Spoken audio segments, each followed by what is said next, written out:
إيه شهر الخير يا أعظم شهري.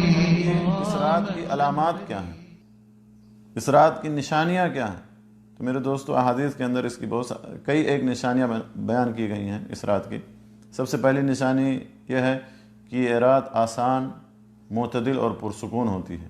یہ رات معتدل اور پرسکون ہوتی ہے، نہ بہت زیادہ گرمی ہوتی ہے اس میں، نہ بہت زیادہ سردی ہوتی ہے۔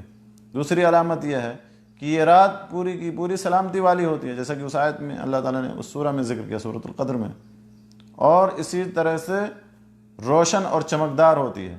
یہ رات روشن اور چمکدار ہوتی ہے۔ تیسری علامت یہ ہے کہ اس رات میں آسمان میں ستارے یا تارے ٹوٹتے ہوئے نظر نہیں آتے، یعنی جیسا کہ اللہ تعالیٰ نے قرآن میں بھی ذکر کیا ہے کہ شیطانوں کو یا شیاطین کو تاروں کے ذریعے سے مارا جاتا ہے، تو اس رات میں ستارے اور وہ تارے ٹوٹتے ہوئے نظر نہیں آتے، یعنی شیطانوں کو اس کے ذریعے سے مارا نہیں جاتا ہے۔ چوتھی علامت یہ ہے، جیسا کہ صحیح حدیث سے اس بات کا ثبوت ہے، کہ اس رات میں چاند ایک بڑے برتن کے نصف حصے کی طرح سے یا ایک بڑے برتن کے کنارے کے طرح سے دکھائی دیتا ہے۔ چاند اس رات میں ایک بڑے برتن کے آدھے حصے کی طرح سے یا اس کے کنارے کی طرح سے دکھائی دیتا ہے۔ اور پانچویں علامت یہ ہے کہ اس رات کی صبح سورج کی روشنی دھیمی ہوتی ہے، بجھی ہوئی ہوتی ہے۔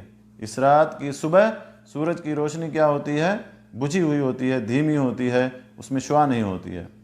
اہل علم نے ذکر کیا ہے کہ اس کی حکمت یا اس کے پیچھے وجہ یہ ہے کہ چونکہ فرشتے کثرت کے ساتھ اس رات میں نازل ہوتے ہیں اور فجر کے بعد یہ واپس ہوتے ہیں آسمان کی جانب، تو ان کے پروں کی وجہ سے یا ان کی کثرت کی وجہ سے سورج کی شعاع یہ چھپ جاتی ہے یا سورج کی روشنی مدھم ہو جاتی ہے۔